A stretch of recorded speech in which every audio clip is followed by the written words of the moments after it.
중국 상무부가 발칵 뒤집혔습니다. 14억 대륙이 총력을 다해 막았던 한국 라면이 오히려 6배 폭증했다는 외신 보도 때문이었습니다. 사드 보복, 마트 퇴출, 검색어 차단까지 국가가 동원할 수 있는 모든 수단이 투입됐습니다. 그런데 결과는 정반대였습니다. 한국 라면 수출은 사상 최대 2조 원을 돌파했고 그걸 세계에서 가장 많이 사간 나라는 다름 아닌 중국이었습니다. 보복을 설계했던 상무부 내부에서는 도대체 무슨 일이 벌어졌던 걸까요? 그리고 베이징이 끝까지 감추려 했던 패배 보고서에는 무엇이 적혀 있었을까요? 그 충격적인 전말을 지금 공개합니다. 시작하기 전 구독과 좋아요, 그리고 대한민국 파이팅 댓글로 한국을 응원해주세요. 베이징 상무부 본관 7층 회의실. 그날 제 책상 위에 놓인 서류 한 장에는 한국 기업 137곳의 이름이 적혀 있었습니다. 제재 대상 명단이었죠. 제 만년필이 그 종이 위를 긁고 지나가는 순간 수십조 원의 한국 자본이 무너지기 시작했습니다. 전례 없는 보복이었습니다. 충격적인 속도였죠. 서명 직후 불과 보름 만에 중국 전역의 한국계 마트 99곳이 영업 정지를 당했습니다. 바로 그 다음 주에는 한국 드라마와 한국 연예인이 중국 방송에서 흔적도 없이 사라졌어요. 저는 그 광경을 7층 집무실 창가에서 내려다보며 차를 마셨습니다. 솔직히 고백하겠습니다. 저는 그게 자랑스러웠습니다. 하지만 진짜 이야기는 그 다음부터입니다. 그 무자비한 칼바람 속에서 제가 끝내 죽이지 못한 게 딱 하나 있었거든요. 그 작고 가벼운 것이 어떻게 대국의 권력을 비웃었는지, 그리고 어떻게 저를 무릎 꿇렸는지 오늘 처음으로 전부 털어놓겠습니다. 제 이름은 왕젠궈, 58살입니다. 저는 중국 상무부에서 30년을 일했고 대외무역을 담당하는 부국장 자리까지 올랐습니다. 그리고 몇 년 전 한국을 향한 경제 보복이 시작됐을 때 그 실무를 총괄한 사람이 바로 저였습니다.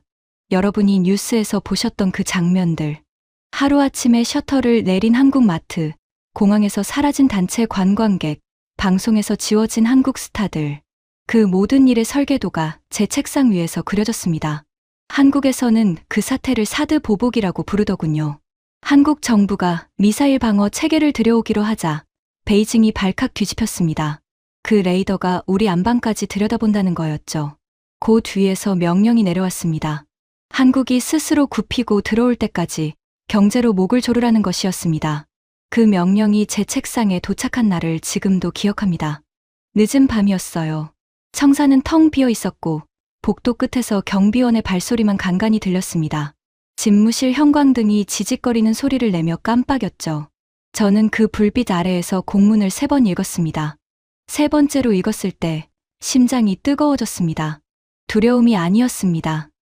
흥분이었죠. 손끝이 가늘게 떨려서 저는 찻잔을 내려놓아야 했습니다. 드디어 때가 왔다고 생각했습니다. 저한테 한국이라는 나라는 늘 눈엣 가시였습니다. 인구로 보면 우리의 30분의 1도 안 되는 작은 나라. 땅으로 보면 우리의 성 하나 크기도 안 되는 나라. 그런 나라가 우리 안방에 들어와서 돈을 쓸어 담고 있었으니까요. 마트에 가면 한국 라면이 쌓여 있고, 백화점에 가면 한국 화장품 앞에 줄이 서 있고, 텔레비전을 켜면 한국 배우가 나왔습니다. 딸아이 방에서 흘러나오는 노래도 한국 노래였죠. 대국의 안방에서 소국이 잔치를 벌이고 있다. 저는 그렇게 생각했습니다. 다음 날 새벽, 저는 부하 직원 12명을 소집했습니다. 회의실에 들어서니 다들 잠이 덜 깬 얼굴이었죠. 누군가는 넥타이도 못 매고 손에 쥔 채였습니다. 저는 화이트보드 앞에 서서 마커 뚜껑을 여는 소리가 들리도록 천천히 열었습니다. 그리고 딱 2글자를 적었습니다. 한국. 오늘부터 우리 임무는 하나다. 이 2글자를 중국 시장에서 지우는 것. 회의실이 조용해졌습니다. 에어컨 돌아가는 소리만 웅웅거렸죠. 젊은 직원 하나가 조심스럽게 손을 들었습니다. 부국장님, 전면 보복이면 우리 쪽 피해도 있을 텐데요. 한국 부품에 의존하는 공장이 산동에만 수백 곳입니다. 코끼리가 발을 구르는데 개미 몇 마리 밟히는 걸 걱정하나? 저는 그 말을 단칼에 잘랐습니다. 한국은 버틸 체력이 없어. 수출로 먹고 사는 나라가 최대 시장을 잃는 거야. 길어야 반년이다. 반년이면 서울에서 백기 들고 협상하자고 매달릴 거야. 만약 반년을 버티면 어떻게 합니까? 버틴다고? 자네 코끼리하고 개미가 힘겨루기 하는 거 본 적 있나? 회의실에서 웃음이 터졌습니다. 저도 웃었습니다. 그 웃음이 얼마나 비싼 값을 치르게 될지 그 방에 있던 13명 중 누구도 몰랐습니다. 그게 저의 확신이었습니다. 그리고 그 확신은 저 혼자만의 것이 아니었습니다. 상무부 전체가, 아니 베이징 전체가 그렇게 믿고 있었습니다. 그날 밤 집에 돌아가서 저는 아내에게 이렇게 말했습니다. 역사적인 일을 맡았어. 작은 나라가 대국에 덤비면 어떻게 되는지 본보기를 보여주는 일이야. 아내는 식탁에 국을 올려놓다 말고 저를 물끄러미 봤습니다. 당신, 그런 표정 처음 보네요. 무서운 얼굴이에요. 무섭긴. 자랑스러운 얼굴이지. 저는 웃어넘겼습니다. 그때의 저는 정말로 단 한 톨의 의심도 없었습니다. 이 싸움에서 우리가 진다는 건 물리적으로 불가능하다고 믿었으니까요. 보복 작전이 본격화되면서 저는 일주일에 3번씩 차관보 집무실로 불려 올라갔습니다. 유아이펑 차관보, 62살, 제 직속 상관이자 이 보복 작전의 총사령관이었습니다. 류 차관보가 어떤 사람이냐고요? 한마디로 말씀드리죠. 그 사람한테 한국은 신념이 아니라 사다리였습니다. 한국을 세게 때릴수록 위에서 좋아한다는 걸 누구보다 빨리 계산한 사람. 그래서 누구보다 잔인하게 때린 사람이었습니다. 처음 호출을 받고 올라간 날을 기억합니다. 차관보 집무실은 7층 제 방보다 2배는 넓었고 창밖으로 천안문 방향대로가 내려다 보였습니다. 류 차관보는 창가에 서서 등을 보인 채 물었습니다. 왕, 부국장. 한국이라는 나라를 어떻게 생각하나? 미국에 붙어서 분수를 모르는 나라라고 생각합니다. 그가 천천히 돌아섰습니다. 입꼬리가 한쪽만 올라가 있더군요. 반은 맞고 반은 틀렸어. 한국은 말이야, 매를 들면 우는 나라야. 식민지로 살았고 전쟁으로 갈렸고 우리 없이는 경제가 한 달도 못 버텨. 그런 나라는 말로 하면 안 돼. 매를 들어야지. 그러더니 제 앞에 서류 뭉치를 툭 던졌습니다. 한국의 대형 유통기업 롯데에 관한 자료였습니다. 이 회사부터 시작한다. 사드 부지를 내준 회사야. 본보기로 딱 좋지. 위법 사항이 있습니까? 제가 묻자 류 차관보가 소리내어 웃었습니다. 그 웃음소리가 지금도 귓가에 생생합니다. 가래 끓는 듯한 낮고 끈적한 웃음이었죠. 왕, 부국장, 순진하긴. 위법이 없으면 만들면 되지. 소방 점검 나가. 위생 점검 나가. 안전 점검 나가. 탈탈 털어서 먼지 한 톨이라도 나오면 영업 정지야. 먼지가 안 나와? 그럼 나올 때까지 터는 거야. 알겠습니다. 하나 더. 점검 나가는 날짜는 미리 알리지 마. 제일 바쁜 시간에 들이닥쳐. 손님들 보는 앞에서 지적당해야 소문이 빨리 퍼지니까. 저는 그 지시를 그대로 집행했습니다. 한 달쯤 지났을 때 저는 작전이 어떻게 돌아가는지 직접 보려고 베이징 외곽의 롯데 매장 점검 현장에 나갔습니다. 평일 저녁, 매장이 가장 붐비는 시간이었습니다. 점검반 8명이 완장을 차고 매장 정문으로 들이닥쳤습니다. 카트를 밀던 손님들이 일제히 돌아봤죠. 점검반장이 확성기까지 들고 외쳤습니다. 위생안전 점검입니다. 영업을 중단하고 전 직원은 협조하십시오. 매장 안이 술렁였습니다. 점검반은 소화기 위치를 줄자로 쟀습니다. 규정과 몇 센티미터 다르다고 적었습니다. 창고 환기구 크기를 쟀습니다. 기준 미달이라고 적었습니다. 진열대 간격, 비상구 표시 등 밝기, 냉장고 온도계 오차. 어떤 매장을 데려다 놔도 걸릴 수밖에 없는 항목들이었습니다. 애초에 통과시킬 생각이 없는 점검이었으니까요. 그때 매장 점장이 점검반장 앞을 막아섰습니다. 쉰쯤 돼 보이는 중국인 여성이었습니다.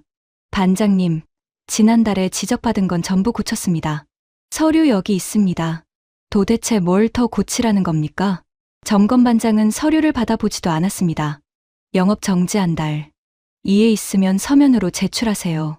여기 직원이 140명입니다. 다 우리 중국 사람들이에요. 한 달 문 닫으면 이 사람들 월급은 누가 줍니까? 그건 한국 본사에 따지시고. 점장은 그 자리에 못 박힌 듯 서 있었습니다. 그 뒤로 계산대 직원들이 입을 막고 서 있는 게 보였습니다. 매장 형광등 불빛이 유난히 하얗고 차가웠던 게 기억납니다. 저는 그 광경을 매장 입구에서 끝까지 지켜봤습니다. 그리고 아무것도 하지 않았습니다. 차에 돌아와 보고서에 이렇게 적었을 뿐입니다. 작전 정상 진행 중. 그 후 2달 동안 같은 일이 중국 전역에서 반복됐습니다. 100곳 가까운 매장이 줄줄이 문을 닫았습니다. 어제까지 손님으로 북적이던 매장들이 하루아침에 셔터를 내렸고 그 앞에서 현지 직원 수만 명이 일자리를 잃었습니다. 잘못한 게 있어서가 아니었습니다. 본사가 한국 기업이라는 단 하나의 이유 때문이었습니다. 결국 그 기업은 막대한 적자를 견디다 못해 중국 사업을 통째로 접고 쫓기듯 철수했습니다. 허공에 날린 돈만 수조 원이었죠. 철수 보고가 올라온 날, 류 차관보는 집무실에서 박수를 쳤습니다. 짝, 짝, 짝. 3번이었습니다. 봐라. 내가 뭐라고 했나. 매를 들면 우는 나라라니까. 그러고는 저를 보며 말했습니다. 다음은 뭐야? 화장품, 자동차, 아니지. 더 좋은 게 있지. 그가 책상 서랍에서 뭔가를 꺼내 던졌습니다. 포물선을 그리며 날아온 그것이 제 손바닥에 가볍게 떨어졌습니다. 빨간색 라면 봉지였습니다. 매울신 자가 큼지막하게 박힌 한국 라면. 신라면이었습니다. 우리 손녀가 이걸 먹더군. 이 류아이펑의 손녀가 한국 라면을 말이야. 류 차관보의 목소리가 한 톤 낮아졌습니다. 마트마다 이게 산처럼 쌓여 있어. 우리 인민들이 한국 라면을 먹는다는 게 말이 되나? 라면은 우리도 만들어. 캉스프가 있고 통이가 있어. 종주국 일본 라면도 우리 시장에선 명함을 못 내밀어. 그런데 한국, 이딴 건 전부 매대에서 치워. 저는 손바닥 위에 그 봉지를 내려다봤습니다. 바스락거리는 비닐의 감촉, 100g 남짓한 무게. 이 가볍고 하찮은 것이 훗날 제 인생 전체를 뒤집어 놓을 거라고는 그 순간엔 상상조차 못했습니다. 보름 드리겠습니다. 보름 안에 대형마트에서 한국 라면을 전부 빼겠습니다. 제가 그렇게 답하자 유 차관보는 만족스럽게 고개를 끄덕였습니다. 사실 그 임무는 제게 특별한 의미가 있었습니다. 제 아버지는 국영식품 공장에서 30년을 일한 노동자였습니다. 국수면을 뽑는 공장이었죠. 어린 시절, 아버지는 밀가루 냄새와 기계 기름 냄새가 밴 작업복 차림으로 퇴근하셨습니다. 그 냄새를 저는 지금도 기억합니다. 아버지는 저녁마다 공장에서 나온 국수를 삶아 주시면서 늘 같은 말씀을 하셨습니다. 젠고야, 사람 입에 들어가는 건 그 나라가 책임지는 거다. 중국 사람 입맛은 중국이 지킨다.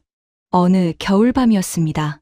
제가 국수를 후루룩거리며 먹다가 물었습니다. 아버지, 외국 국수가 더 맛있으면 어떡해요? 아버지는 젓가락을 멈추고 한참 저를 보셨습니다. 그리고 웃으셨죠. 맛은 혀가 아니라 세월이 정하는 거다. 14억 명이 평생 먹어온 맛을 어느 외국 놈이 바꾸겠냐. 저는 그 말을 평생 진리처럼 품고 살았습니다. 그러니 제게 이 임무는 단순한 업무가 아니었습니다. 돌아가신 아버지의 자부심을 지키는 일이라고 믿었습니다. 14억 인민의 식탁에서 외국 라면을 몰아내는 일. 저는 그게 효도이자 애국이라고 생각했습니다. 지금 생각하면 기가 막힌 착각이었지만 그때의 저는 진심이었습니다. 보복이 시작되고 1년이 지났을 무렵 상무부는 축제 분위기였습니다. 성관은 눈부셨습니다. 한국행 단체 관광은 발이 묶였고 한국 자동차 판매량은 반토막 아래로 곤두박질 쳤습니다. 화장품 매출은 60% 넘게 증발했고 대형 유통기업은 짐을 쌌습니다. 명동을 메우던 우리 관광객이 빠지자 한국 언론은 연일 비명을 질렀습니다. 그해 연말 부처 회식 자리에서 류 차관보는 술잔을 높이 들고 외쳤습니다. 이게 대국의 힘이다. 총 한 발 안 쏘고 한 나라의 경제를 흔드는 것. 한국은 지금쯤 뼈저리게 배우고 있을 거야. 누구 안방에서 까불었는지 말이야. 테이블마다 웃음과 박수가 터졌습니다. 저도 잔을 비웠습니다. 독한 백주가 목을 타고 내려가는데 그날따라 이상하게 쓰기만 했습니다. 해가 바뀌고 분기평가 회의가 열렸습니다. 부서별 승전보가 줄줄이 이어졌고 마지막으로 시장 동향 분석 보고가 남아 있었죠. 보고자는 외부에서 영입한 분석가였습니다. 천웨이, 45살. 원래 캉스푸에서 10년 넘게 시장 분석을 하다가 상무부 자문으로 들어온 사람이었습니다. 라면 시장에 관해서라면 중국에서 그 사람보다 잘 아는 사람이 없다고들 했죠. 말수가 적고 숫자로만 말하는 사람이었습니다. 천웨이는 스크린에 도표 하나를 띄웠습니다. 품목별 한국 제품 수입 추이였습니다. 화장품 마이너스 63%, 자동차 부품 마이너스 51%, 식품 전체 마이너스 40%대 전 품목이 예상대로 급락했습니다. 그런데 천웨이가 잠시 멈췄습니다. 레이저 포인터의 빨간 점이 도표면 아랫줄에 가서 멎었습니다. 라면 마이너스 8%입니다. 회의실에 잠깐 정적이 흘렀습니다. 솔직히 말씀드리면 그 순간 제 등줄기에 아주 가느다란 소름이 스쳤습니다. 이유는 설명할 수 없었습니다. 그냥 그 숫자 하나만 색깔이 달랐어요. 다른 품목은 전부 절벽에서 떨어지는데 라면만 무릎 한번 굽히고 버티고 서 있는 모양새였습니다. 마이너스 8%. 그게 뭐가 문제야? 류 차관보가 심드렁하게 물었습니다. 문제는 대형마트 매대에서 한국 라면을 절반 넘게 드러냈는데도 8%밖에 안 빠졌다는 겁니다. 유통을 절반 잘랐으면 판매도 절반은 빠져야 정상입니다. 그런데 8%라는 건 어디선가 누군가 계속 사고 있다는 뜻입니다. 그것도 더 불편한 경로로 더 비싼 값을 치르면서요. 그래서 이상 신호입니다. 추가 분석이 필요합니다. 온라인 구매 데이터를 보면 천회의가 다음 장표를 넘기려 했습니다. 하지만 류 차관보가 손을 들어 막았습니다. 천 분석가, 숫자 장난은 그만하지. 라면 한 봉지에 얼마야? 몇천 원짜리 코 묻은 돈이야. 자동차가 반토막 나고 마트가 철수하는 판에 라면 8%가 보고할 일인가? 차관보님, 금액이 아니라 패턴이 문제입니다. 압박을 가했는데 수요가 안 죽는 품목은 이것 하나뿐입니다. 됐어. 류 차관보가 서류를 탁 덮었습니다. 그 소리가 회의실에 유난히 크게 울렸습니다. 다음 회의부터 라면은 보고에서 빼. 대세에 지장 없는 소음이야. 우리는 코끼리를 잡는 중이야. 발밑에 개미는 신경 쓸 것 없어. 회의실에 누구도 토를 달지 않았습니다. 저도 마찬가지였습니다. 그런데 회의가 끝나고 복도에서 천회의가 저를 따라와 조용히 말을 걸었습니다. 부국장님, 잠깐만 시간 내주실 수 있습니까? 저는 걸음을 멈추지 않은 채 답했습니다. 차관보님 말씀 들었잖나. 라면은 종결된 사안이야. 부국장님, 저는 캉스푸에서 10년을 일했습니다. 우리 라면이 어떻게 팔리고 어떻게 죽는지 다 봤습니다. 그런데 이런 그래프는 처음 봅니다. 그 말에 저도 모르게 걸음이 멈췄습니다. 복도 창문으로 오후 햇살이 길게 들어와 있었습니다. 사람들이 라면 하나를 사려고 일부러 돌아가고 있습니다. 마트에서 못 사니까 온라인으로, 온라인이 막히면 보따리상한테, 그것도 안 되면 웃돈을 얹어서요. 부국장님, 식품에서 이런 수요는 본 적이 없습니다. 이건 식탐이 아니라. 천회의가 잠깐 망설이더니 끝내 그 말을 했습니다. 충성심입니다. 소비자가 브랜드한테 바치는 충성심이요. 국가가 막아도 뚫고 가는 충성심은 국가보다 무섭습니다. 저는 코웃음을 쳤습니다. 천 분석가. 충성심이라는 단어는 당과 국가에나 쓰는 거야. 라면 따위에 갖다 붙이지 말게. 부국장님, 하나만 여쭙겠습니다. 캉스푸 라면을 웃돈 주고 사는 사람을 보신 적 있습니까? 저는 대답하지 못했습니다. 천회의는 고개를 숙여 인사하고 돌아섰습니다. 그 뒷모습이 복도 끝으로 사라질 때까지 저는 그 자리에 서 있었습니다. 거짓말은 못하겠습니다. 그날 밤 퇴근길 내내 그 빨간 봉지가 머릿속에서 떠나질 않았습니다. 집 근처 골목 편의점 앞을 지날 때였습니다. 유리문 너머로 퇴근길 젊은이 둘이 계산대에 라면을 올려놓는 게 보였습니다. 빨간 봉지였습니다. 저는 차를 세웠습니다. 한참을 그 유리문 앞에 서서 진열대 구석을 봤습니다. 대형 마트에서는 분명히 치웠는데 골목 편의점 구석에는 그 빨간 봉지가 살아 있었습니다. 그것도 캉스푸보다 3배 비싼 가격표를 달고 딱 2봉지만 남은 채로요. 매대에서 절반을 드러냈는데 8%밖에 안 죽는 상품. 3배 비싼데 먼저 팔리는 상품. 코끼리 발밑에서 밟혀도 죽지 않는 무언가가 꿈틀거리고 있었습니다. 그때 제가 그 신호를 진지하게 받아들였다면 그 뒤의 굴욕은 조금 덜했을지도 모릅니다. 하지만 저는 무시했습니다. 그리고 몇 달 뒤 저는 제 두 눈으로 직접 보게 됩니다. 텅 빈 매대가 들려주는 소름 끼치는 진실을 말입니다. 해가 바뀌고 봄이 왔습니다. 보복은 두 번째 해로 접어들었고 한국 라면 퇴출 작전도 1년을 채워가고 있었습니다. 서류상으로 작전은 완벽했습니다. 대형 마트 체인 본부마다 공문이 내려갔고 전국 매장의 한국 라면 매대 철수율은 90%를 넘겼다고 보고됐습니다. 제 책상 위의 숫자들은 전부 승리를 말하고 있었죠. 그런데 이상한 일이 하나 있었습니다. 세관 통계였습니다.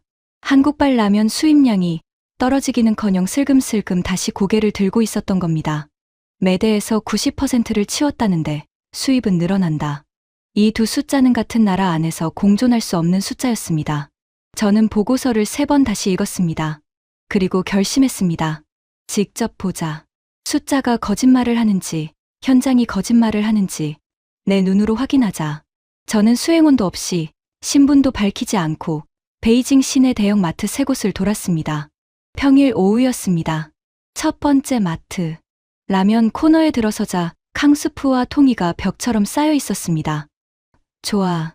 저는 고개를 끄덕였습니다. 그런데 코너 끝, 수입식품 진열대 앞에서 저는 걸음을 멈췄습니다. 매대가 텅 비어 있었습니다. 선반 3칸이 횡하니 비어 있는데 가격표만 남아 있었습니다.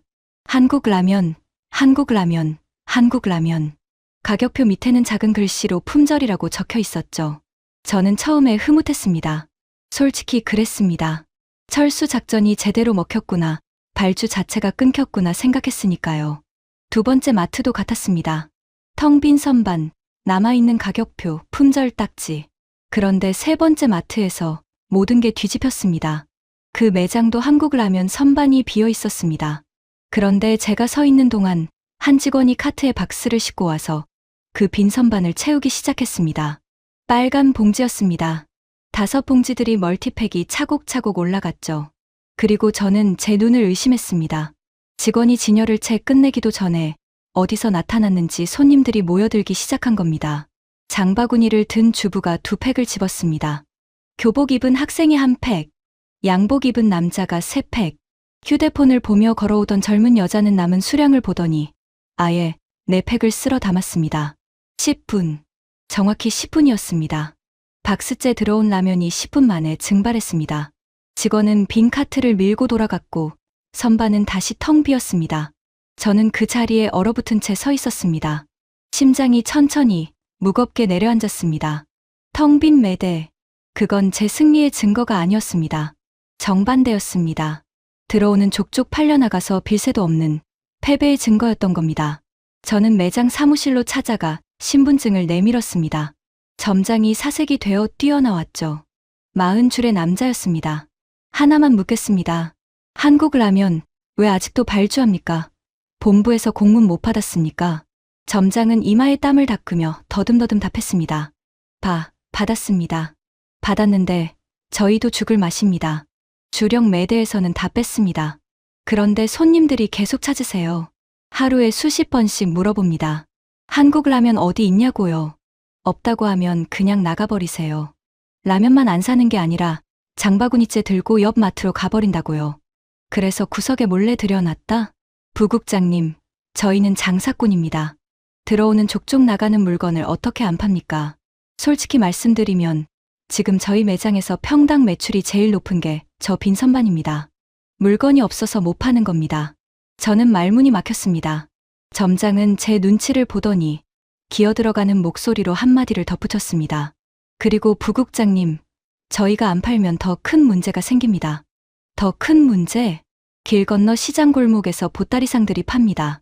저희 정가의 2배를 받아요. 그래도 삽니다. 저희가 파는 게 차라리 질서가 잡히는 겁니다. 돌아오는 차 안에서 저는 창밖만 바라봤습니다. 기사가 백미러로 제 눈치를 살폈지만 저는 한마디도 하지 않았습니다. 매대에서 치우면 끝날 줄 알았습니다. 유통을 자르면 수요도 죽는 줄 알았습니다. 30년 관료 생활 동안 그게 진리였으니까요. 국가가 막으면 시장은 멈춘다. 그런데 그날 제가 본 것은 뭐였을까요? 국가가 막았는데 시장이 국가를 비웃으며 우회하고 있었습니다. 그것도 14억 인민이 자발적으로 웃돈까지 줘가면서 말입니다. 그날 밤 저는 잠을 이루지 못했습니다. 천장을 보며 천의의 말을 곱씹었습니다. 국가가 막아도 뚫고 가는 충성심은 국가보다 무섭습니다. 코웃음 쳤던 그 말이 이제 제 목을 조르기 시작했습니다. 다음 날 아침 저는 류 차관보에게 현장 상황을 보고했습니다. 매대는 비었지만 수요는 살아있다. 오프라인을 막으니 온라인과 보따리상으로 흘러간다.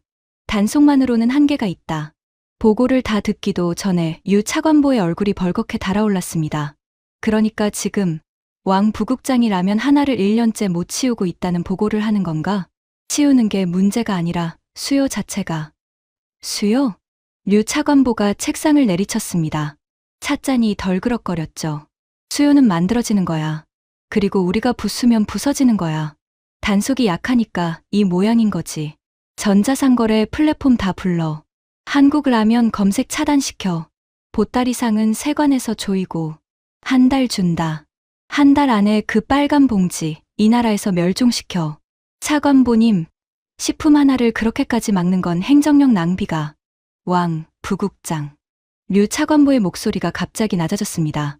그게 그 사람이 진짜 화났을 때의 신호라는 걸 저는 알고 있었습니다. 위에서 한국 거는 내 실적으로 보고 있어. 자동차 잡고 마트 잡고 관광 잡았는데 라면 하나 못 잡았다는 소리가 올라가면 그게 누구 책임이 될 것 같나? 나? 아니지. 실무총괄, 왕젠고 부국장 책임이지. 저는 입을 다물었습니다. 그 사람은 그런 식이었습니다. 공은 자기 것, 책임은 부하 것. 한 달이야. 가서 멸종시켜. 저는 시키는 대로 했습니다. 전자상거래 플랫폼 담당자들을 소집해서 한국라면 검색어를 차단시켰습니다. 세관에는 한국발 식품 컨테이너 전수 검사 지시를 내렸습니다. 시장 단속반을 2배로 늘렸습니다. 그리고 한 달 뒤, 저는 제 인생에서 가장 기괴한 보고서를 받아들게 됩니다. 검색 차단 결과 보고였습니다. 플랫폼에서 한국라면이라는 검색어를 막았더니 사람들이 새로운 검색어를 만들어냈습니다. 빨간 봉지, 매운 그것. 한 달 만에 그 은어들의 검색량이 차단 전 정식 명칭 검색량을 넘어섰습니다. 보따리상 단속 보고는 더 가관이었습니다. 세관에서 컨테이너를 조이니까 물량이 개인 수화물로 쪼개졌습니다. 한국을 오가는 여행객과 유학생 가방마다 라면이 서너 봉지씩 들어왔습니다. 한 번에 잡히는 양은 푼돈인데 그 푼돈이 수만 갈래로 흘러들어오니 총량은 오히려 늘었습니다. 단속반이 올린 현장 사진 한 장을 저는 지금도 잊지 못합니다. 압수한 보따리상 창고 사진이었는데 한국 라면 박스가 1000장까지 쌓여 있고 그 옆 칠판에 분필로 가격이 적혀 있었습니다. 오늘 시세, 정가의 2.5배, 예약 환영. 시세, 라면에 시세가 붙어 있었습니다.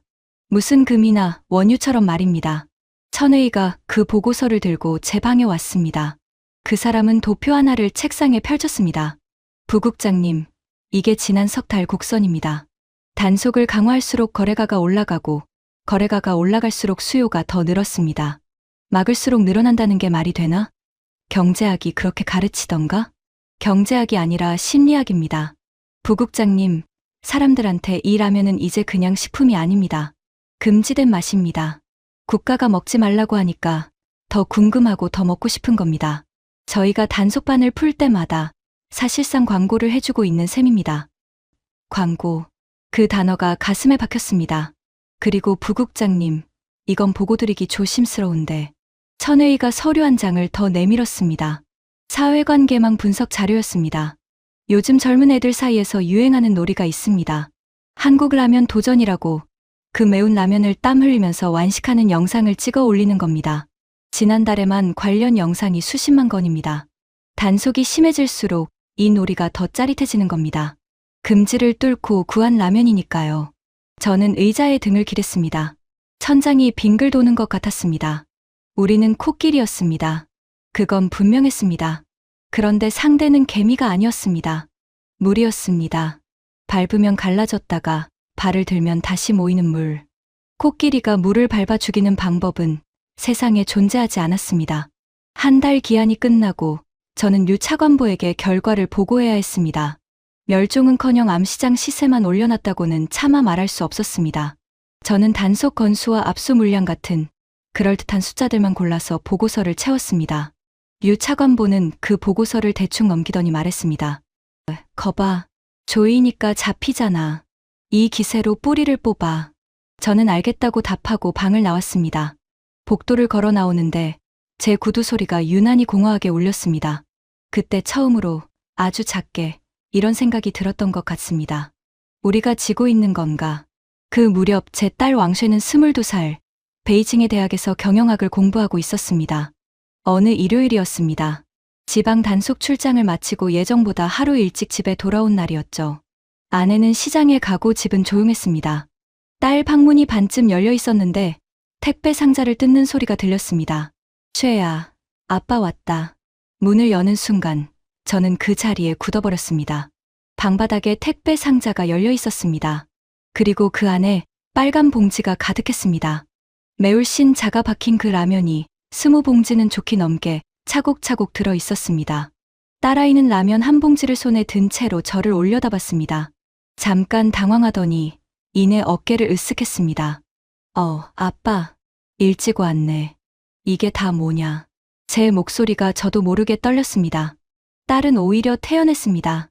보면 몰라? 라면이잖아. 이걸 어디서 구했어? 공동구매. 학교 기숙사 단체방에서 매주 모아서 주문해.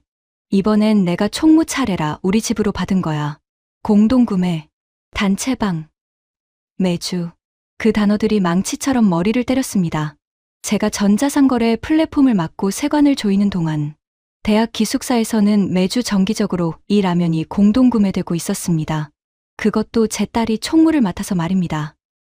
왕쉐, 아빠가 무슨 일 하는지 알지? 알지.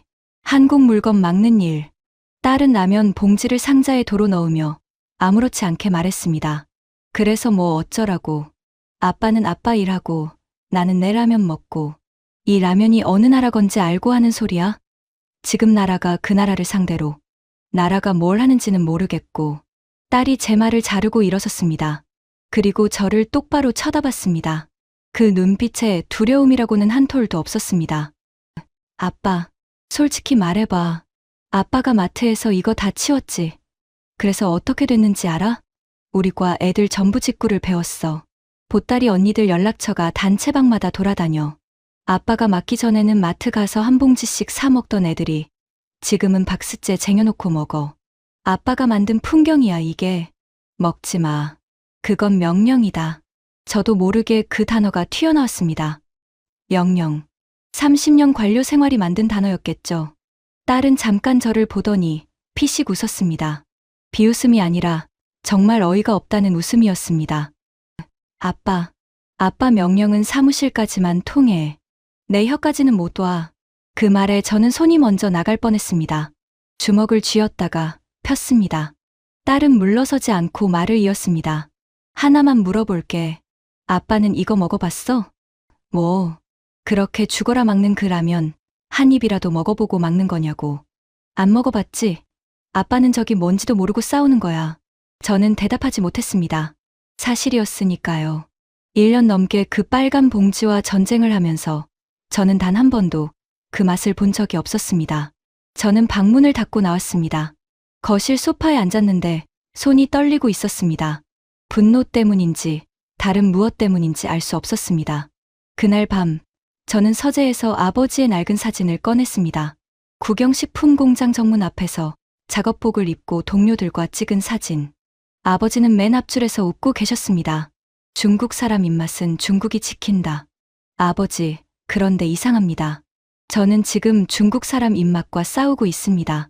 14억의 혀가 국가의 명령을 거부하고 있습니다. 제 딸의 혀까지도요. 아버지의 또 다른 말이 떠올랐습니다. 어린 제가 외국 국수가 더 맛있으면 어떡하냐고 물었던 그 겨울밤. 아버지는 웃으며 말씀하셨죠. 맛은 혀가 아니라 세월이 정하는 거라고. 14억 명이 평생 먹어온 맛을 어느 외국 놈이 바꾸겠냐고. 그런데 아버지, 그 외국 놈들은 30년을 들였답니다. 30년 전 모두가 비웃을 때 이 땅에 공장을 짓고 맛을 바꾸지 않고 세월을 쌓았답니다. 아버지 말씀대로 맛은 세월이 정하는 거라면 그 사람들은 세월을 이긴 게 아니라 세월을 바친 겁니다. 저는 사진을 내려놓고 오랫동안 어둠 속에 앉아 있었습니다. 저기 뭔지도 모르고 싸운다는 딸의 말이 밤새 가슴에서 떠나지 않았습니다. 그해 가을, 저는 도쿄 출장길에 올랐습니다. 표면상으로는 아시아 식품무역실무협이었지만 제게는 따로 만나고 싶은 사람이 있었습니다. 사토 켄지. 60살. 일본 최대 라면 기업 니신에서 30년을 일하고 해외 사업 총괄 임원까지 지낸 인물이었습니다. 라면이라는 음식을 세상에 처음 내놓은 나라, 그 종주국에서 평생 라면만 판 사람. 저는 그 사람에게 묻고 싶었습니다. 도대체 이 빨간 봉지의 정체가 뭐냐고. 협의가 끝난 저녁, 사토는 저를 도쿄 뒷골목의 작은 라면집으로 데려갔습니다. 카운터 8석이 전부인 가게였습니다. 돼지뼈 국물 냄새가 골목까지 흘러나왔고 가게 안은 면 삶는 김으로 뿌옇게 차 있었습니다. 사토는 정종을 한 잔 비우더니 단도직입적으로 물었습니다. 왕 부국장님, 오늘 협의 내용 말고 진짜 묻고 싶은 게 있어서 오신 거죠? 저는 잔을 내려놓고 솔직하게 말했습니다. 한국 라면 말입니다. 우리가 1년 넘게 맡고 있는데 안 죽습니다. 종주국이 보기에는 이게 어떻게 보입니까? 그 라면이 그렇게 대단합니까? 사토는 한참 저를 바라봤습니다. 그리고 묘한 미소를 지었습니다. 부국장님, 제가 듣기로 중국 정부는 한국 라면이 중국에서 반짝 유행하는 거라고 보고 있다면서요. 막으면 꺼지는 유행이라고. 아닙니까? 하나 여쭙겠습니다. 세계 최대 라면 시장이 어딥니까? 중국이죠. 전 세계 라면의 40%를 우리가 먹습니다. 한 해 400억 개가 넘습니다. 맞습니다. 그러면 그 세계 최대 시장에서 수입 라면 1등이 어느 나라입니까? 저는 입을 다물었습니다. 사토가 천천히 고개를 끄덕였습니다. 한국입니다. 그것도 10년 가까이 한 번도 안 뺏기고 1등입니다. 부국장님, 저희 일본이 라면을 만든 나라입니다. 저는 니신에서 30년을 일했어요. 중국 시장에 저희가 얼마를 쏟아부었는지 아십니까? 그런데 결과가 어떻게 됐는지 아세요? 대만, 홍콩, 일본, 인도네시아 라면을 전부 합쳐도 한국 하나를 못 이깁니다. 종주국이 그걸 인정한단 말입니까? 인정이 아니라 항복입니다. 사토는 그 단어를 아무렇지 않게 내뱉었습니다. 항복. 저는 귀를 의심했습니다. 저희는 깨끗하게 졌습니다. 그리고 부국장님, 진 사람이니까 보이는 게 있습니다. 왜 졌는지 말입니다. 사토는 카운터 너머에서 끓고 있는 라면 솥을 가리켰습니다. 저희 일본 기업들은 중국에 들어갈 때 중국 입맛에 맞췄습니다. 향을 빼고 간을 낮추고 현지화했죠. 교과서대로 한 겁니다. 그런데 한국은 정반대로 갔습니다. 30년 전에 그 매운맛 그대로 단일도 안 바꾸고 들어갔어요. 다들 미쳤다고 했습니다. 저도 그랬고요. 그게 왜 통한 겁니까? 맞추면 잊히고 버티면 새겨지니까요. 사토는 잔을 비우고 말을 이었습니다. 현지 입맛에 맞춘 라면은 결국 현지 라면과 똑같아집니다. 그러면 더 싼 현지 라면을 사지 누가 비싼 수입품을 삽니까? 그런데 한국 라면은 대체제가 없습니다. 그 맛은 그 봉지에만 있으니까요. 30년을 한결같이요. 그 사이에 중국의 한 세대가 통째로 그 맛으로 자랐습니다. 부국장님네 따님 세대 말입니다. 딸 이야기에 저는 뜨끔했습니다. 사토는 눈치채지 못한 듯 말을 이었죠. 그리고 부국장님, 이 말씀은 드려야겠습니다. 지금 중국 정부가 하는 일 말입니다. 보복 말입니까? 네. 저희 업계에서는 그걸 뭐라고 부르는지 아십니까? 사토가 몸을 기울였습니다. 김서린 안경 너머로 그 사람의 눈이 저를 똑바로 봤습니다. 역사상 가장 비싼 라면 광고라고 부릅니다. 저는 숨이 턱 막혔습니다. 생각해보세요. 국가가 나서서 그 라면을 금지했습니다. 14억 인민 전부가 알게 됐죠. 아, 저 라면이 그렇게 대단한가. 국가가 무서워할 정도인가. 게다가 그 강력한 보복에도 안 죽고 버텼습니다. 그 순간 그 라면은 식품이 아니라 전설이 된 겁니다. 저희 니신이 수십 년 동안 광고비를 쏟아부어도 못 만든 브랜드 이미지를 중국 정부가 공짜로 만들어준 셈이죠. 공짜가 아니라 저는 목이 메어 겨우 말했습니다. 국비로 만들어준 거군요. 사토는 대답 대신 잔을 채워줬습니다. 그날 그 좁은 라면집에서 저는 일본인 앞에서 처음으로 인정했습니다. 우리가 때리고 있는 게 아니라 키우고 있다는 것을요. 호텔로 돌아가는 택시 안에서 저는 차창에 머리를 기댔습니다. 도쿄의 네온사인이 빗물 어린 유리창에 번져 흘렀습니다. 일본이 한국을 깎아내릴 거라 예상하고 던진 질문이었습니다. 종주국의 자존심으로 한국 라면쯤은 한 수 아래로 볼 거라고요. 그래서 제 작전이 옳다는 위안을 얻고 싶었는지도 모릅니다. 그런데 종주국은 항복을 말했습니다. 그것도 존경을 섞어서 말입니다. 적국의 라면을 경쟁국이 존경하고 있었습니다. 그걸 두들겨 패고 있는 건 우리뿐이었습니다. 그리고 두들겨 팰수록 그 라면은 강해지고 있었습니다. 도쿄에서 돌아온 뒤 저는 천회의를 따로 불렀습니다. 숨기지 말고 전부 보여주게. 진짜 숫자를. 천회의는 잠깐 저를 보더니 고개를 끄덕이고 나갔습니다. 그리고 사흘 뒤 서류 봉투 하나를 들고 다시 왔습니다. 봉투에는 아무 제목도 적혀 있지 않았습니다. 부국장님, 이건 아직 차관보님께 보고 안 한 자료입니다. 저는 봉투를 열었습니다. 그리고 첫 장을 보는 순간 손끝이 차가워졌습니다. 한국라면 대중국 수출액 추이. 보복 시작 직전 한국라면의 연간 대중국 수출은 우리 돈으로 수백억 원대였습니다. 그런데 보복 2해째인 지금 그 곡선은 바닥을 찍고 가파르게 솟아올라 보복 이전 수준을 이미 넘어서고 있었습니다. 이게 말이 되나? 우리가 맡고 있는데 보복 전보다 늘었다고? 네. 그리고 다음 장을 보십시오. 다음 장은 경로 분석이었습니다. 대형 마트에서 사라진 물량이 어디로 갔는지를 추적한 자료였죠. 온라인, 편의점, 보따리상, 공동구매. 막힌 물길이 수천 갈래로 갈라져서 총량은 오히려 불어나 있었습니다. 마지막 장이 핵심입니다. 마지막 장은 소비자 조사였습니다. 한국 라면 구매 경험자 비율이 보복 이전보다 오히려 높아져 있었습니다. 특히 한 줄이 제 눈을 찔렀습니다. 구매 동기 조사. 1위, 맛. 2위, 호기심. 응답 원문 중 하나가 그대로 인용돼 있었습니다. 나라에서 못 먹게 하니까 더 궁금해서 사 먹었다. 먹어보니 왜 못 먹게 하는지 알겠다.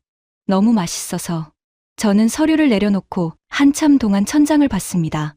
천 분석가. 이 보고서 차관보님께 올릴 건가? 올려야죠. 분기 평가가 다음 주입니다. 이대로 가면 정책 방향을 바꿔야 합니다. 막을수록 키워주는 정책은 정책이 아니라 자해입니다. 저는 말리고 싶었습니다. 류아이펑이 어떤 인간인지 알았으니까요. 하지만 천회의의 눈은 단호했습니다. 숫자로만 말하는 사람. 숫자가 가리키는 방향을 거스를 줄 모르는 사람이었습니다.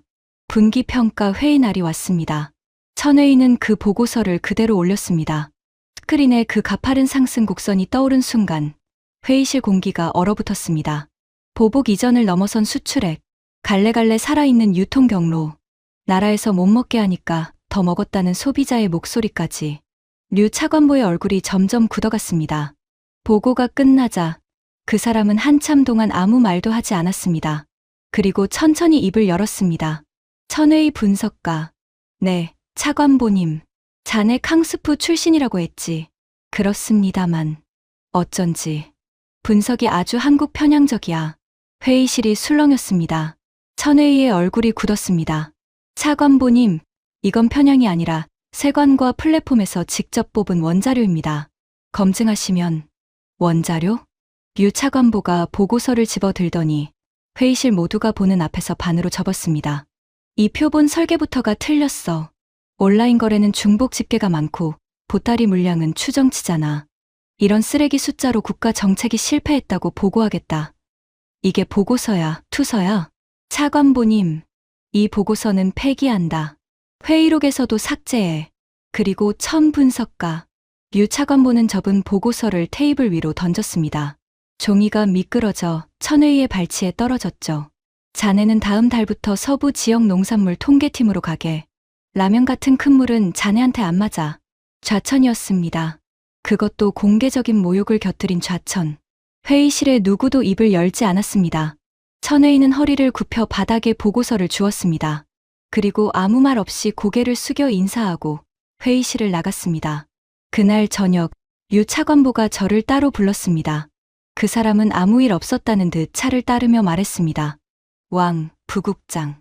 다음 주에 위에 올라가는 종합보고서 자네가 직접 써. 제가 말입니까? 라면 항목은 이렇게 정리해. 단속 강화로 한국 라면 유통망 사실상화해. 수입 잔량은 재고 소진 물량으로 추정. 소비 심리 위축 뚜렷. 저는 제 귀를 의심했습니다. 차관보님, 그건 사실과 다릅니다. 수출액이 보복전을 넘어섰습니다. 그 숫자는 세관 통계라서 위에서도 언제든. 왕, 부국장. 류 차관보가 찻잔을 내려놨습니다. 그리고 빙긋 웃었습니다. 그 웃음이 어떤 호통보다 서늘했습니다. 세관 통계는 집계 방식이 여러 가지야. 어떤 방식을 쓰느냐는 우리가 정하는 거고. 자네 내년에 국장 승진 심사지. 30년을 기었는데 마지막 계단에서 헛디디면 아깝잖아. 승진을 미끼로 숫자를 묻으라는 것이었습니다. 국가의 통계를, 한 사람의 출세를 위해서 말입니다. 생각할 시간을 주지. 사흘이야. 저는 집무실로 돌아와 불도 켜지 않은 채 앉아 있었습니다. 창밖으로 베이징의 야경이 펼쳐져 있었죠. 책상 서랍을 열자 언젠가 류 차관보가 던졌던 그 빨간 봉지가 그대로 들어 있었습니다. 1년 넘게 저는 그걸 버리지도 먹지도 못한 채 서랍에 넣어두고 있었던 겁니다. 저는 그 봉지를 꺼내 책상 위에 올려놨습니다. 매울신. 그 글자를 한참 들여다봤습니다. 30년 관료 인생이 한쪽에 있었습니다. 국장 자리, 연금, 명예. 다른 한쪽에는 숫자가 있었습니다. 아무리 접고 던지고 폐기해도 사라지지 않는 진짜 숫자가요. 그리고 그 한가운데에 딸의 목소리가 있었습니다. 아빠는 저기 뭔지도 모르고 싸우는 거야. 저는 그날 밤 난생 처음으로 물을 끓였습니다. 58 평생 라면 한 번 직접 끓여본 적 없는 제가 집무실 탕비실에서 젓국에 라면을 끓였습니다. 면이 익는 동안 매운 김이 올라와 눈이 따가웠습니다. 저는 젓가락으로 면을 건져 한 입 먹었습니다. 그 순간을 뭐라고 설명해야 할까요? 혀끝이 얼얼하게 매운데 그 매운맛 끝에 깊고 묵직한 감칠맛이 따라왔습니다. 이마에 땀이 배는데 젓가락이 멈추질 않았습니다. 정신을 차려보니 국물까지 비운 빈 용기가 앞에 있었습니다. 저는 빈 용기를 내려다보며 인정할 수밖에 없었습니다. 적은 강했습니다. 제 생각보다 훨씬 강했습니다. 이건 보름 만에 치울 수 있는 물건이 아니었습니다. 30년의 세월과 타협하지 않은 고집과 14억의 혀가 내린 판결이 그 봉지 안에 들어 있었습니다. 사흘 뒤 저는 류 차관보의 방문을 두드렸습니다. 제 손에는 보고서가 들려 있었습니다. 어떤 보고서였는지는 조금 뒤에 말씀드리겠습니다. 다만 이것 하나는 미리 말씀드리죠. 그 보고서가 류아이펑과 저 두 사람의 운명을 완전히 갈라놓게 됩니다. 사흘 뒤 아침 저는 류 차관보의 방문을 두드렸습니다. 류 차관보는 소파에 느긋하게 앉아 신문을 보고 있었습니다. 제가 보고서를 내밀자 그 사람은 첫 장을 쓱 훑더니 만족스러운 미소를 지었습니다. 단속 강화로 한국 라면 유통망 사실상화해. 수입 잔량은 재고 소진 물량으로 추정. 소비 심리 위축 뚜렷. 그 사람이 불러준 문장. 토씨 하나 안 바꾼 그대로였습니다. 그래. 이게 보고서지. 왕 부국장. 역시 자네야. 30년 짬밥이 어디 가나. 승진 심사는 걱정 말게. 류 차관보는 그 보고서에 결제 서명을 하고 상부 제출함에 직접 넣었습니다. 저는 고개를 숙여 인사하고 방을 나왔습니다. 복도를 걸어 나오는데 이상하게도 마음이 고요했습니다. 두렵지 않았습니다. 왜냐하면 그 보고서는 두 장 중 한 장이었기 때문입니다. 그 전날 밤 저는 집무실에서 밤을 새웠습니다. 책상 위에는 천회의가 좌천되기 전 제게 맡기고 간 서류 봉투가 놓여 있었습니다. 세관 원자료, 플랫폼 거래 데이터, 소비자 조사 원본. 폐기된 그 보고서의 뼈대가 전부 그 안에 있었죠. 저는 그 자료로 또 하나의 보고서를 썼습니다. 제 이름을 걸고 제 서명을 박아서요.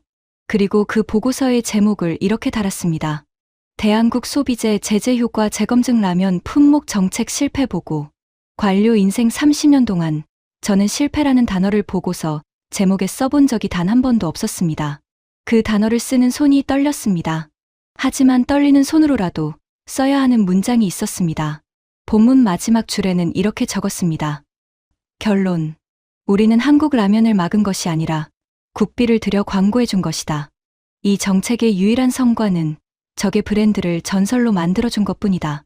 그리고 저는 그 보고서를 유아이펑을 건너뛰고 상부 감찰 라인에 직접 제출했습니다. 차관보의 결제 없이 올라가는 보고서. 관료 사회에서 그건 항명이자 제 경력의 사형 선고나 다름없었습니다. 저는 알고 있었습니다. 두 장의 보고서가 같은 건물 안에서 나란히 위로 올라가고 있다는 것을요.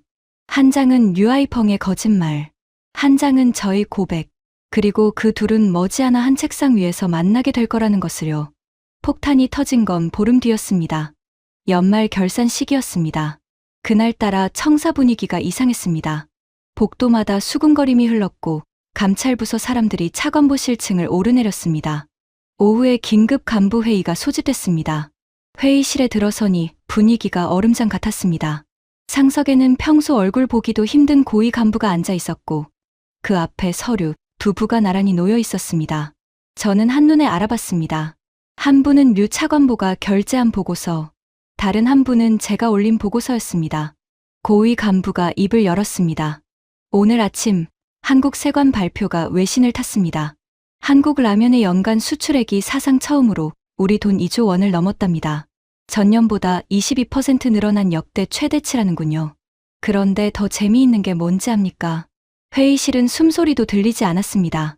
그 한국 라면을 세계에서 가장 많이 사간 나라 1등 수입국이 어디냐 하면 간부가 잠시 말을 멈췄습니다. 그리고 회의실을 한 바퀴 둘러봤습니다. 우리 중국입니다. 우리가 보복을 시작하기 전보다 6배 많은 한국 라면을 지금 우리 인민들이 먹고 있어요. 단속 강화로 유통망이 와해됐다는 나라에서 말입니다. 간부가 류 차관보의 보고서를 집어들었습니다. 유아이펑 차관보. 이 보고서 당신 결제 맞지요? 유통망 와해, 재고 소진, 소비 심리 위축. 그런데 세관 통계는 정반대를 말하고 있어요. 외신이 먼저 보도하고 전 세계가 보고 웃은 다음에야 우리가 알았습니다. 이게 어떻게 된 겁니까? 류 차관보의 얼굴이 하얗게 질렸습니다. 그리고 그 순간 저는 그 사람의 진짜 밑바닥을 봤습니다. 그 보고서는 실무진이 올린 자료를 토대로 한 것입니다. 통계 취합은 왕젠고 부국장 소관이라 저는 보고된 숫자를 신뢰했을 뿐 단 1초의 망설임도 없었습니다. 그 사람은 저를 팔았습니다. 일말의 죄책감도 없는 얼굴로요. 고위 간부가 천천히 고개를 끄덕였습니다. 그리고 두 번째 서류를 들어 올렸습니다. 그래요? 그런데 그 왕젠고 부국장이 보름 전에 감찰 라인으로 직접 올린 보고서가 여기 있습니다. 실제 수치, 유통 경로 분석, 정책 실패 결론까지 전부요. 게다가 부속 문서에는 분기회의에서 동일한 내용의 분석 보고가 공개 폐기되고 담당 분석가가 좌천된 경위까지 날짜별로 적혀 있군요. 회의록에서 삭제하라고 지시한 사람이 누구라고요? 회의실의 모든 시선이 류아이펑에게 꽂혔습니다. 이건 통계 오류가 아니라 은폐입니다. 국가 통계를 개인의 승진 실적을 위해 조작한 겁니다. 덕분에 우리는 한국한테 진 것도 모자라서 진 사실을 숨기다가 외신한테 들킨 나라가 됐어요. 류 차관보가 자리에서 벌떡 일어났습니다. 저는 30년을 당과 국가에 바쳤습니다. 한국을 누구보다 강하게 때린 게 접니다. 그 공은 때리라고 했지 누가 눈을 감으라고 했습니까? 간부의 목소리는 높지도 않았습니다. 그래서 더 서늘했습니다. 유아이펑 차관보, 금일부로 모든 직무에서 배제합니다. 감찰 조사에 성실히 응하세요. 경호 인력이 회의실 문을 열었습니다. 유아이펑은 끌려 나가다시피 회의실을 나서면서 문턱에서 저를 돌아봤습니다. 그 눈에는 반성이 아니라 증오만 가득했습니다. 그 사람은 마지막까지 자기가 뭘 잘못했는지 모르는 얼굴이었습니다. 저는 그 뒷모습을 보며 통쾌했을까요? 솔직히 말씀드리면 아니었습니다. 회의실에 남은 저를 향해 고위 간부가 물었습니다. 왕, 부국장. 당신 보고서 마지막 줄 말입니다. 우리가 광고를 해줬다는 거, 그게 진심입니까? 저는 자리에서 일어나 답했습니다. 진심입니다. 저는 그 작전의 실무 총괄이었습니다. 누구보다 세게 때렸고 누구보다 가까이서 봤습니다. 저희는 1년 반 동안 국가의 행정력을 총동원해서 한 가지 사실을 증명해냈을 뿐입니다. 그게 뭡니까? 권력은 입맛을 못 이긴다는 것입니다. 14억의 혀가 내린 판결은 그 어떤 명령으로도 뒤집을 수 없다는 것입니다. 회의실은 조용했습니다. 누구도 반박하지 않았습니다. 반박할 숫자가 이 세상 어디에도 없었으니까요. 그날로 보복작전의 라면 항목은 사실상 폐기됐습니다. 단속반은 해산됐고 검색어 차단은 슬그머니 풀렸습니다. 천회의는 본부로 복귀했습니다. 그리고 저는 그의 겨울 사직서를 냈습니다. 승진 심사를 한 달 앞둔 시점이었습니다. 다들 미쳤다고 했습니다. 학명까지 인정받았는데 왜 나갔냐고요. 하지만 저는 알고 있었습니다. 거짓 보고서에 서명할 뻔했던 손으로 국장 명패를 받을 수는 없다는 것을요. 30년 관료 인생의 마지막 결제는 제 패배를 인정하는 보고서였습니다. 그거면 충분했습니다. 퇴직하고 맞은 첫 일요일 저녁이었습니다. 저는 주방에서 냄비에 물을 올렸습니다. 식탁에는 빨간 봉지 2개가 놓여 있었죠. 딸아이가 제 곁에 와서 팔짱을 끼고 구경했습니다. 아빠가 라면을 끓인다고? 해가 서쪽에서 뜨겠네. 시끄럽다. 물은 550ml, 면은 4분 30초. 봉지 뒤에 다 적혀 있어. 오, 조리법까지 외웠어? 적을 알아야 하니까 외웠지. 딸이 웃음을 터뜨렸습니다. 물이 끓고 수프를 털어넣자 매운 김이 확 올라왔습니다. 주방 가득 그 냄새가 퍼졌습니다. 1년 반 동안 저를 괴롭히던, 그러나 이제는 인정할 수밖에 없는 그 냄새가요. 면을 나눠 담고 우리 부녀는 식탁에 마주 앉았습니다. 딸이 먼저 한 젓가락을 후루룩 먹더니 저를 봤습니다. 아빠, 하나 물어봐도 돼? 그때 왜 마음을 바꿨어? 승진이 코앞이었다며. 저는 젓가락을 내려놓고 잠깐 생각했습니다. 내 할아버지 때문이야. 할아버지? 할아버지가 그러셨거든. 맛은 혀가 아니라 세월이 정하는 거라고. 나는 그 말을 평생 우리 편 무기인 줄 알고 살았다. 14억이 평생 먹어온 맛을 누가 바꾸냐고. 그런데 말이다. 저는 김이 오르는 그릇을 내려다봤습니다. 이 라면 만든 사람들이 그 말을 나보다 더 정확하게 이해하고 있더라. 30년 전에 아무도 안 알아줄 때 이 땅에 와서 맛을 한 번도 안 바꾸고 세월을 쌓았어. 할아버지 말씀이 맞았던 거야. 맛은 세월이 정하는 거였어. 다만 그 세월을 바친 쪽이 이기는 거였지. 딸은 한참 동안 말이 없었습니다. 그러더니 조용히 말했습니다. 할아버지가 들으셨으면 뭐라고 하셨을까? 혼나겠지. 남의 나라 국수가 더 맛있다는 걸 인정하는데 1년 반이나 걸렸냐고. 우리는 마주 보고 웃었습니다. 그리고 저는 국물을 한술 떠먹으며 생각했습니다.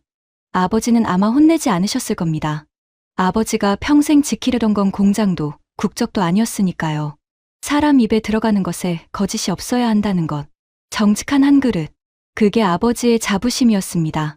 그 기준으로 보면 30년 동안 단 한 번도 맛을 속이지 않은 그 빨간 봉지는 아버지가 말한 정직한 한 그릇에 가장 가까운 음식이었습니다. 국적이 어디든 말입니다. 요즘 저는 가끔 예쁘아들에게 안부 전화를 받습니다. 얼마 전에는 천혜이가 전화로 최근 통계를 들려주더군요. 한국 라면은 여전히 우리 수입 라면 시장의 절반 이상을 차지하는 압도적 1위랍니다. 10년 가까이 한 번도 안 뺏긴 자리죠. 처음 이 땅에 공장을 지었던 그 한국 회사는 진출 20여 년 만에 매출이 40배로 불었다고 합니다. 모두가 망한다고 비웃던 그 무모한 도전이 말입니다. 그리고 한국 라면을 세계에서 가장 많이 사가는 나라는 지금도 변함없이 우리 중국입니다. 가장 세게 때렸던 나라가 가장 큰 손고객이 됐습니다. 역사라는 게 참 이렇게 얄궂습니다. 여러분께 마지막으로 이 말씀을 드리고 싶습니다. 저는 국가의 이름으로 한 봉지의 라면과 싸웠고 완벽하게 졌습니다. 그런데 지고 나서야 알았습니다. 제가 진 상대는 라면이 아니었습니다. 30년을 타협하지 않은 사람들의 고집, 그리고 그 고집을 알아본 평범한 사람들의 정직한 혀였습니다. 권력은 매대를 비울 수 있습니다. 방송을 끊을 수 있고 검색어를 지울 수 있습니다. 하지만 사람의 마음이 이미 정한 답은 그 무엇으로도 지울 수 없습니다. 진심으로 쌓은 30년은 보복으로 무너뜨릴 수 있는 게 아니었습니다. 그러니 지금 어디선가 아무도 알아주지 않는 길을 묵묵히 걷고 계신 분이 있다면 기억해 주세요. 세월은 반드시 타협하지 않은 쪽에 손을 들어줍니다. 제가 그 산증인입니다. 그걸 증명하느라 국가 하나가 동원됐고 저는 30년 경력을 걸었습니다. 지금까지 중국 상무부 관료 왕젠꼬가 직접 고백한 한 봉지의 라면 앞에 대국이 무릎 꿇은 충격적인 이야기였습니다.